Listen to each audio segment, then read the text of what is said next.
नमस्कार दोस्तों, कैसे हैं आप सभी। मैं आपका अपना दोस्त संजीव सिंह। उम्मीद करता हूं आप सभी ठीक होंगे।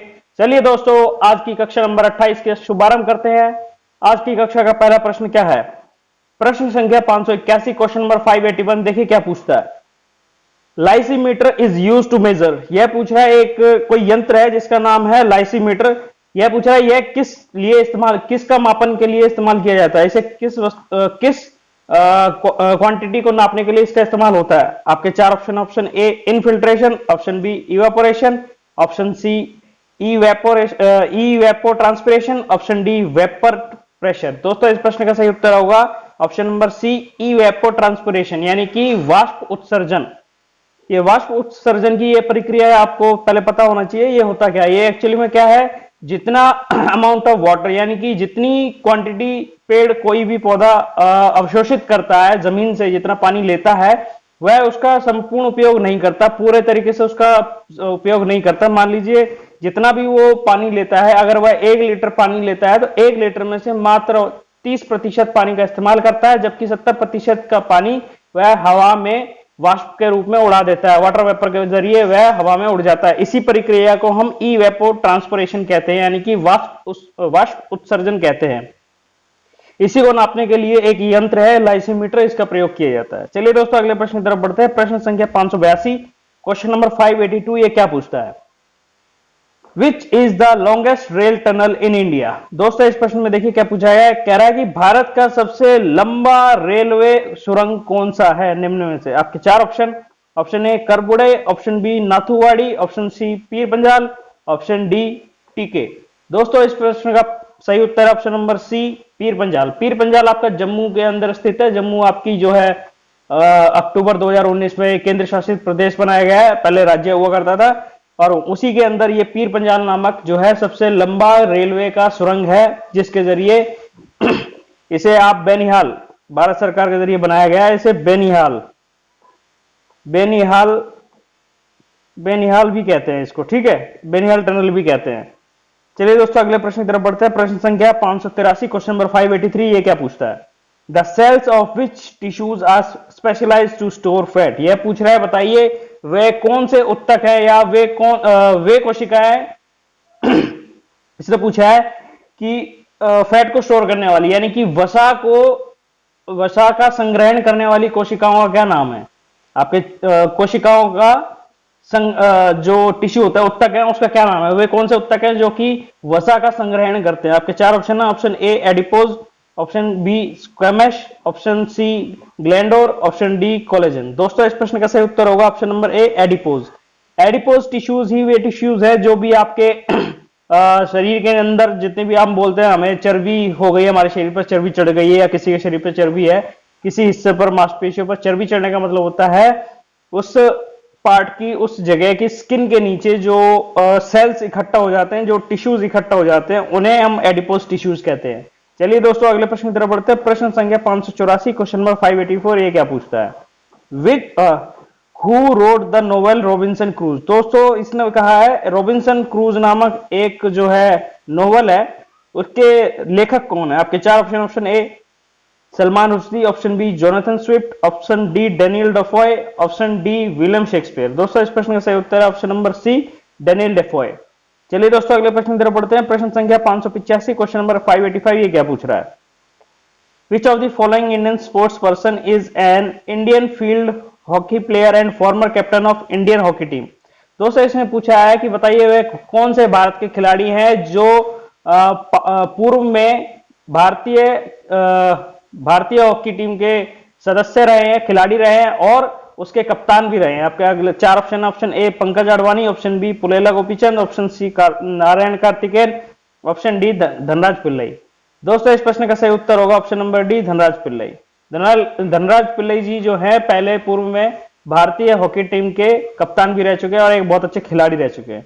और जबकि ये तीन के विषय में मैं बता दूं, ये अगर आपको इनका उत्तर नहीं पता होता इस प्रश्न का, अगर आपको बाकी का पता होता तो आप इसका एलिमिनेट करके बता सकते थे। जैसे पंकज अडवाणी जी जो है ये महाराष्ट्र के खिलाड़ी हैं जो कि पूल एंड स्नूकर खेलते हैं, ठीक है। वहीं पुलेला गोपीचंद जो है ये बैडमिंटन के खिलाड़ी हैं, इनका पास बैडमिंटन के खिलाड़ी रह चुके हैं और प्रेजेंट में ये अगर आपने बैडमिंटन की खिलाड़ी पीवी संधू का नाम सुना है तो ये पीवी संधू के अभी कोच भी हैं। जबकि आपके जो नारायण कार्तिकेयन है ये आपके फॉर्मूला 1 रेसिंग कार के एक प्लेयर है। चलिए दोस्तों अगले प्रश्न की तरफ बढ़ते हैं। प्रश्न संख्या 586, क्वेश्चन नंबर 586, ये क्या पूछ रहा है? Which sports person won silver medal in badminton in Rio Olympic 2016? देखिए इसमें पूछा है, बताइए रियो ओलंपिक जो वर्ष 2016 में रियो डी जनेरियो ब्राजील में हुए थे, उसमें सिल्वर मेडल रजत पदक, बैडमिंटन में रजत पदक विजेता कौन रहा? आपके चार ऑप्शन है। Option A Sania Nehwal, option B Sania Mirza, option C PV Sindhu, option D Sakshi Malik. दोस्तों इस प्रश्न का सही उत्तर होगा option number C PV Sindhu. PV Sindhu को यहाँ पे रजत पदक मिला है और जबकि साक्षी मलिक ने यहाँ पर आपका ब्रॉन्ज मेडल जीता है। ठीक है, यानी कांस्य पदक जीता है साक्षी मलिक ने, और ये जो है कुश्ती से संबंधित है। चलिए दोस्तों अगले प्रश्न की तरफ बढ़ते हैं। प्रश्न संख्या 587, क्वेश्चन नंबर 587, ये क्या पूछ रहा है?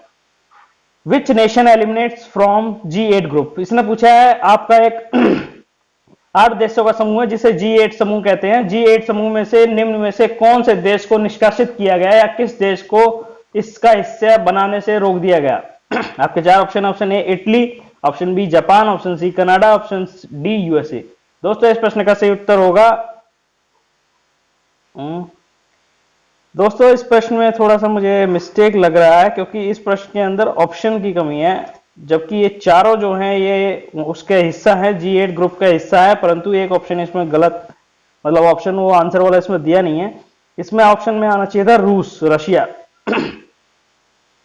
रशिया जो है वर्ष 2014 में रशिया को बाहर कर दिया गया। वर्ष 2014 में रशिया को G8 समूह से बाहर कर दिया गया। कारण यूक्रेन के साथ इसके कुछ एक जगह थी, एक और कंट्री है जो उनकी यूक्रेन का हिस्सा होती है, क्रीमिया। क्रीमिया नामक जो जगह है वह यूक्रेन का हिस्सा हुआ करती थी, जिसको रूस ने अपने में मिला लिया, जिससे नाराज होकर इन G8 के देशों ने इन्हें निष्कासित कर दिया।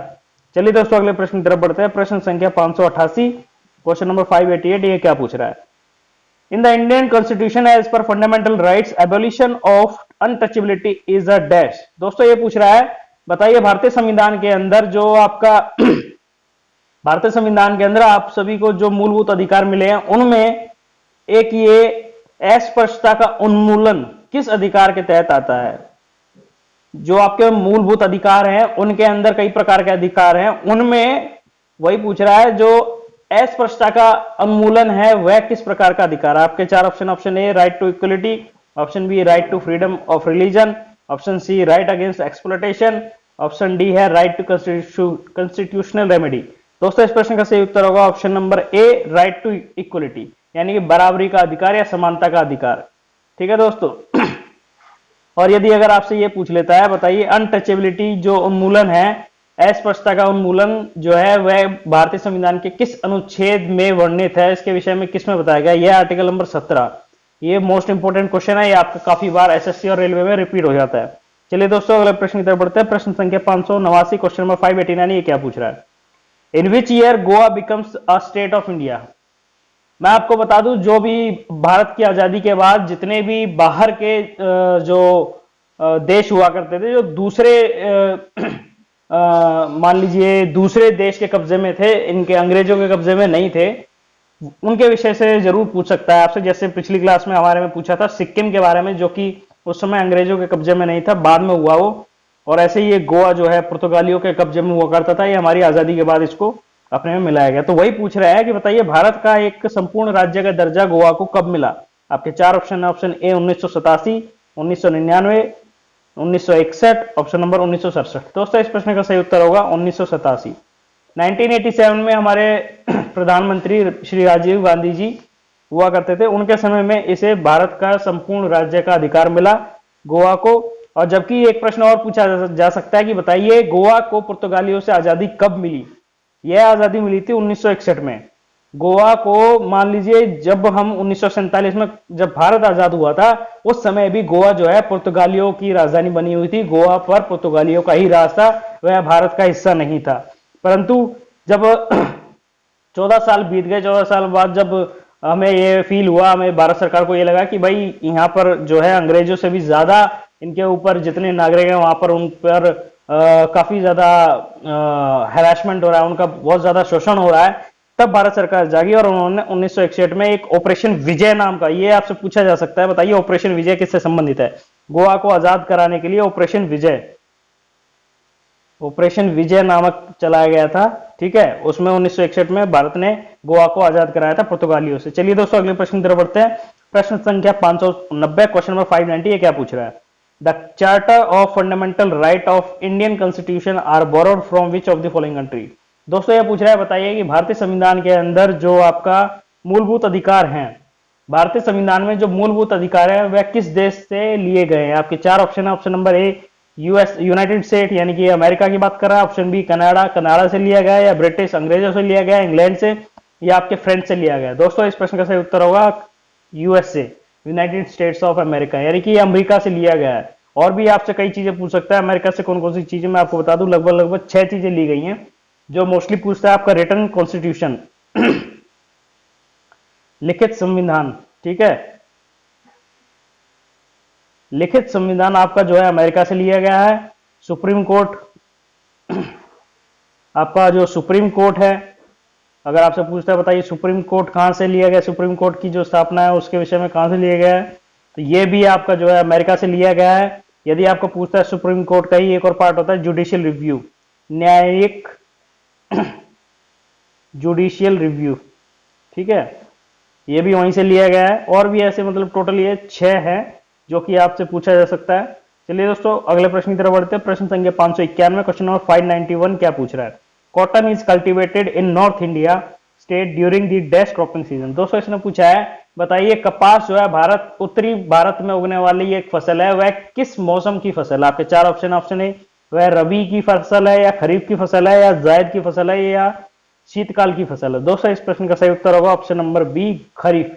यह खरीफ की फसल है। जो खरीफ का जो महीना होता है, खरीफ में आप लोगों में बहुत सारे दोस्त मेरे ऐसे होंगे जिनको रबी और खरीफ के अंदर कंफ्यूजन रहता होगा। मैं थोड़ी सी आपकी सहायता कर सकता हूं। देखिए जो फसलें आपकी दिवाली के बाद, और जिन फसलों का उगाना अक्टूबर के आसपास होता है, सितंबर के बाद अक्टूबर के आसपास जिन फसलों को उगाया जाता है, बोया जाता है, अक्टूबर से लेके दिसंबर तक जिन फसलों को बोया जाता है, और अंत में उनको मार्च यानी कि होली, अगर आप मोटा मोटा समझे मार्च होली के आसपास उनको काटा जाता हो। दोबारा सुनिए, होली के आसपास, सॉरी दिवाली के आसपास, अक्टूबर का महीना है इसका मतलब, सितंबर अक्टूबर एंड, सितंबर एंड और अक्टूबर के स्टार्ट में, ठीक है, अक्टूबर के महीने यानी कि दिवाली के आसपास जितनी भी फसलें उगाई जाती है उन सभी फसलों को मार्च के आसपास काटा जाता है। ये पूरा एक सीजन है, ठीक है। मार्च इसलिए कह रहा हूं क्योंकि आपका होली आपका मार्च के आसपास ही पड़ती है, और अक्टूबर इसलिए कह रहा हूं क्योंकि दिवाली आपकी अक्टूबर नवंबर में पड़ जाती है, ठीक है। तो ये आपका एक रेंज है, इस रेंज में जितनी फसलें उगेंगी और मार्च में जिन फसलों को काटा जाएगा, ये फसलें जो होती हैं आपकी, ये कहलाती है रबी फसलें, क्योंकि ये ठंड के मौसम में उगाई जाती हैं। और वहीं आपका एक और सीजन होता है इसमें, अगर आपका जो भी फसलें मार्च के बाद यानी कि होली के बाद जितनी फसलों को उगाया जाता है, यानी कि आफ्टर मार्च, कह लो अप्रैल, ठीक है, इसको हटाइए, अप्रैल कह लीजिए कि अप्रैल से लेकर, और अप्रैल में उसकी बुवाई हो जाती है, और दीपावली के आसपास, ठीक है, अक्टूबर सितंबर अक्टूबर के आसपास उसकी कटाई हो जाती है। अप्रैल से अक्टूबर के आसपास जो भी रेंज होती है इसे हम खरीफ कहते हैं। इसी रेंज के अंदर हमारी जो इन्हीं सीजन का टाइम होता है, इसी सीजन के टाइम पे जो आपकी कपास की फसल उगाई जाती है। चलिए दोस्तों अगले प्रश्न की तरफ बढ़ते हैं। प्रश्न संख्या 592, क्वेश्चन नंबर 592, ये क्या पूछ रहा है? The time that takes light to travel from the sun to the earth is approximately. इसने पूछा है, बताइए प्रकाश को सूर्य से पृथ्वी तक आने में कितना समय लगता है? आपके चार option, option A 6.311 minute, 4.311 minute, option number C 2.311 minute, option D है 8.311 मिनट। दोस्तों इस प्रश्न का सही उत्तर होगा ऑप्शन नंबर डी 8.311।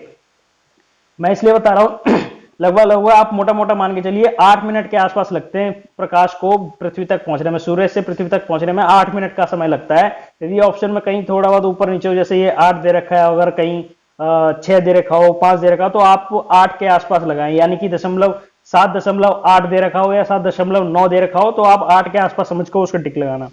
चलिए दोस्तों अगले प्रश्न की तरफ बढ़ते हैं। प्रश्न संख्या 593, क्वेश्चन नंबर 593, ये क्या पूछ रहा है? Ashtadhyayi is written by which of the following writer? यह पूछ रहा है, बताइए अष्टाध्यायी के लेखक कौन है या किसके द्वारा इसकी रचना की गई?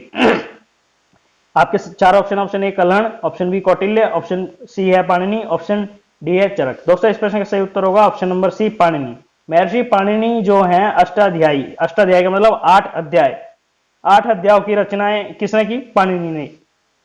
बाकी के 3 ऑप्शन है उनके विषय में भी बता देता हूं, क्योंकि इनके कोई जरूरी नहीं है कि वो आपको अष्टाध्यायी पूछेगा, इनसे बाकी के 3 जो लेखक है इनकी किताबों के विषय में भी पूछ सकता है। तो थोड़ा सा आपको हिंट दे देता हूं, यदि आपसे वे कल्हण के विषय में पूछते हैं तो ये राजतरंगिणी, राजतरंगिणी का मतलब होता है राजाओं की नदी, राजतरंगिणी के लेखक वो है कल्हण। ठीक है। यदि आपसे अर्थशास्त्र पूछता है, यानी कि इकोनॉमिक्स इंग्लिश में कहते हैं इकोनॉमिक्स, और हिंदी में है अर्थशास्त्र, अर्थशास्त्र के लेखक अगर पूछता है तो कौटिल्य या चाणक्य एक ही नाम है उनका। और वहीं अगर आपसे ये चरक के विषय में पूछता है तो चरक संहिता, ठीक है, जो चरक संहिता है उनके लेखक हमारे चरक जी हैं। चलिए दोस्तों अगले प्रश्न की तरफ बढ़ते हैं। प्रश्न संख्या 594, क्वेश्चन नंबर 594, ये क्या पूछ रहा है? In whose rural region the Marco Polo came in India? यह पूछ रहा है, बताइए भारत में किस राजा के समय में या किस वंश के समय में इटली का, आपको बता दूं ये मार्को पोलो जो है इटली का यात्री था, तो वह भारत में किस राजा के समय में आया था या किस वंश के समय में आया था? आपके 4 ऑप्शन है, ऑप्शन ए बिंदुसार, बिंदुसार के समय में, ऑप्शन बी चंद्रगुप्त मौर्य के समय में, ऑप्शन सी पांड्या के समय में, ऑप्शन नंबर डी अशोक के समय में। दोस्तों ये पांड्या वंश के समय में आया था। चलिए दोस्तों अगले प्रश्न की तरफ बढ़ते हैं। प्रश्न संख्या 595, क्वेश्चन नंबर 595, ये क्या पूछ रहा है? Which of the dynasty constructed Ellora and Elephanta cave in Maharashtra? इसने पूछा है, बताइए एलोरा और एलिफेंटा की गुफाओं का निर्माण किस वंश ने महाराष्ट्र में करवाया? दोस्तों ये बहुत इंपॉर्टेंट क्वेश्चन है, क्योंकि इसका बार बार एसएससी और ये पूछता है। एलिफेंटा की गुफाएं तो हर तरीके से कई बार पूछता है इसके विषय में। तो आपके 4 ऑप्शन, ऑप्शन ए पांड्या वंश, ऑप्शन बी राष्ट्रकूटा वंश, ऑप्शन सी चोल वंश, या ऑप्शन नंबर डी चेर वंश। दोस्तों इस प्रश्न का सही उत्तर होगा ऑप्शन नंबर बी राष्ट्रकूटा। आप कुछ मत कीजिए, आप इतना याद कर लीजिए, महाराष्ट्र के अंदर राष्ट्र आता है लास्ट में और इसके स्टार्टिंग में राष्ट्र आता है। ठीक है, तो बस यहीं से महाराष्ट्र का नाम ड्राइव किया हुआ है महाराष्ट्र। ठीक है, तो राष्ट्रकूटास जो हैं इन्होंने ही जो अधिकतर जो वहां पर कंस्ट्रक्शन है इन्हीं का है। तो कभी पूछे आपसे एलोरा, अजंता का नाम ना, अजंता मत लेना, अगर अजंता का पूछता है वो कोई और है और वे औरंगाबाद में स्थित है, जबकि आपकी एलोरा और एलिफेंटा की जो गुफाएं हैं वो राष्ट्रकूटास के द्वारा बनाई गई हैं। चलिए दोस्तों अगले प्रश्न की तरफ बढ़ते हैं। प्रश्न संख्या 596, क्वेश्चन नंबर 596, ये क्या पूछ रहा है?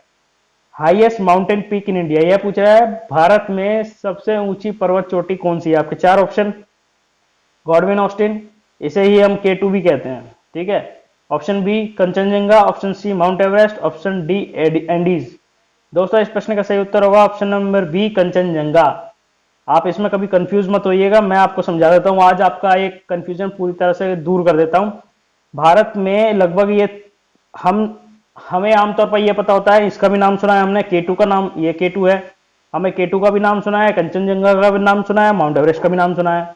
और अच्छी बात तो यह है कि ये तीनों की तीनों जो है भारत के ही आसपास है। ठीक है, एशिया के अंदर है और पूरे वर्ल्ड की जो सबसे ऊंची चोटी है वो इन्हीं की है, और फर्स्ट सेकंड थर्ड जो है ये इन तीनों में से ही है, इस चौथे ऑप्शन को नहीं है। ठीक है, ये एंडीज पर्वतमाला जो है साउथ अमेरिका की है, जबकि विश्व की ये पहली 3 जो ऊंची चोटियां हैं वो भारत के आसपास ही स्थित हैं, और भारत उन 3 में से एक भारत में है। देखिए दोस्तों जो कंचनजंगा है ये भारत के सिक्किम में स्थित है, जबकि आपको एक गॉडविन ऑस्टिन पूछता है, ये चीन और पाकिस्तान के मध्य में स्थित है, दोनों में ही आता है, कुछ हिस्सा इसका चीन में आता है, कुछ हिस्सा इसका पाकिस्तान में आता है। इसे आप K2 काराकोरम के नाम से भी जानते हैं। जबकि आपको जो माउंट एवरेस्ट, अगर आप सोचते हैं कि भारत में, तो आप गलत सोच रहे हैं, माउंट एवरेस्ट जो है आपका नेपाल में है, और कि आपको कभी भी हाइट जरूर पूछेगा, तीनों की हाइट आपको याद कर लेनी है। देखिए जो माउंट एवरेस्ट की हाइट है वो 88-48 मीटर। ठीक है, वहीं आपकी जो दूसरे स्थान पर गॉडविन ऑस्टिन है ये आपका 86-11। ठीक है, और वहीं आपका जो कंचनजंगा है इसकी जो हाइट है ये है 85-86। ठीक है, इनको रट्टा मार लो, क्योंकि आपसे कभी भी कुछ नहीं तो कम से कम माउंट एवरेस्ट की जो है रट्टा मार लो, ये आपसे कहीं ना कहीं पूछा जा सकता है, आपके काम ही आएगा। चलिए दोस्तों अगले प्रश्न की तरफ बढ़ते हैं। प्रश्न संख्या 597, क्वेश्चन नंबर 597, ये क्या पूछ रहा है? Which of the following river drain into Arabian sea, इसने पूछा है बताइए निम्न में से कौन सी नदी अरब सागर में जाकर मिलती है। आपके चार ऑप्शन है, A Kaveri, option B Krishna, option C Godavari, option D Sabarmati. दोस्तों इस प्रश्न का सही उत्तर होगा option number D Sabarmati. Sabarmati जो है अगर आपसे ओरिजिन पूछता है, इसका जन्म स्थान कहाँ है या ये कहाँ से निकलती है, तो ये राजस्थान से निकलती है और ये पूरे गुजरात से होते हुए अरब सागर में जाकर मिल जाती है। अरब सागर में नर्मदा और तापी, माही इन सभी के साथ जाके मिलती है। बाकी जो तीन नदियां हैं कावेरी, कृष्णा और गोदावरी, ये तीनों की तीनों नदियां जो है बंगाल की खाड़ी में जाकर गिरती हैं। चलिए दोस्तों अगले प्रश्न की तरफ बढ़ते हैं। प्रश्न संख्या 598, क्वेश्चन नंबर 598, ये क्या पूछ रहा है? Where is the headquarter of SAARC? आपसे सार्क से संबंधित कुछ ना कुछ अवश्य प्रश्न बनता है, प्रश्न पूछा जाएगा। सार्क की फुल फॉर्म पूछेगा तो ये होता है south Asia association for regional corporation, ठीक है। वहीं आपसे अगर इसका हेडक्वार्टर पूछ ले तो इसका हेडक्वार्टर है आपका काठमांडू, नेपाल। तो वही पूछ रहा है बताइए हेडक्वार्टर कहाँ है आपका। सॉरी मैंने आपको आंसर पहले बता दिया। इसके चार option A Shanghai, option B Manila, option C Kathmandu, option D Geneva. दोस्तों इस प्रश्न का सही उत्तर है ऑप्शन नंबर सी काठमांडू। आपका सार्क का जो हेडक्वार्टर है वह काठमांडू, नेपाल की राजधानी काठमांडू में स्थित है। वहीं आपसे इस साल होने वाले सार्क की सम्मेलन के विषय में पूछ सकता है बताइए सार्क का जो 20वां सम्मेलन होना है जो कि 2020 में होना है वह कहाँ होगा। ये आपके पाकिस्तान के इस्लामाबाद में होने की खबर है, पर यह पता नहीं कब तक के लिए पोस्टपोन्डेड है, कब होगा। चलिए दोस्तों अगले प्रश्न की तरफ। प्रश्न संख्या 599, क्वेश्चन नंबर 599, ये क्या पूछ रहा है? Who is the writer of Kadambari? ये कादम्बरी के लेखक कौन है? आपके चार option A Kalhana, option B Panini, option C ये चंद्रवरदाई है, ये थोड़ी मिस्टेक है इसमें, चंद्रवरदाई है। ये ऑप्शन नंबर डी बाणभट्ट। दोस्तों इस प्रश्न का सही उत्तर होगा option number D Banabhatta. Banabhatta जो है कादम्बरी के रचयिता हैं। इनकी एक और किताब है, बहुत फेमस किताब है, जो कि हर्षचरित्र है जिसका नाम, और वे राजा हर्षवर्धन के विषय में लिखा गया, उसके विषय में, ठीक है। वहीं आपको थोड़ा सा और जानकारी दे दूं, ये अगर आपसे कलहण के विषय में पूछता है, पीछे एक प्रश्न मैंने बताया था कलहण जी ने आपकी राजतरंगिणी लिखी थी, जबकि पाणिनि का एक क्वेश्चन पीछे पूछा गया है, वहां अष्टाध्यायी किताब जो है पाणिनि जी ने लिखी है। जबकि आपका जो चंद्रवरदाई हैं इन्होंने आपके पृथ्वीराज चौहान के विषय में लिखा है, पृथ्वीराज रासो के नामक किताब लिखी है। जबकि आपके बाणभट्ट ने कादम्बरी और हर्षचरित्र लिखी है। चलिए दोस्तों आज के अंतिम प्रश्न की तरफ बढ़ते हैं। प्रश्न संख्या 600, क्वेश्चन नंबर 600, देखिए क्या पूछा गया है इसमें। Which movie won the golden global award in drama category? दोस्तों आपका ये करंट अफेयर का क्वेश्चन है। यह पूछ रहा है बताइए भारत के विषय में नहीं है, इंटरनेशनल कैटेगरी है ये। यह पूछ रहा है बताइए गोल्डन ग्लोबल अवार्ड जो है ड्रामा कैटेगरी के अंदर ये किस मूवी को या किस फिल्म को मिला है। आपके चार ऑप्शन है, option A once upon a time in Hollywood, option B 1917, option C Parasite, option D Panipat. दोस्तों इस प्रश्न का सही उत्तर होगा ऑप्शन नंबर बी 1917। ये 1917 नामक जो है फिल्म है, जो कि आपके 1917 में कोई सोल्जर से रिलेटेड कोई फाइटिंग हुई थी, कोई हमला हुआ था कोई, ठीक है, उससे रिलेटेड है वर्ष 1917। तो उसमें जो है इसे golden global award drama category में मिला है। दोस्तों ये आज का हमारा अंतिम प्रश्न था। आज का सेशन हम यही अंत करते हैं। उम्मीद करता हूं आपको ये आज का वीडियो बहुत पसंद आया होगा। यदि आपको ये वीडियो बहुत पसंद आया तो प्लीज इसे लाइक कीजिए, दोस्तों के साथ शेयर कीजिए, और इस वीडियो को हमारे चैनल के माध्यम से पहली बार देख रहे हैं तो प्लीज हमारे चैनल को सब्सक्राइब कीजिए, साथ में दिखने वाले घंटी के बेल आइकन को दबाना ना भूलें, और उसके अंदर प्लीज ऑल नोटिफिकेशंस को ऑन करना ना भूलें, ताकि आपको डेली इस प्रकार की नोटिफिकेशंस मिलती रहें और आपसे हमारी एक भी वीडियो मिस ना हो।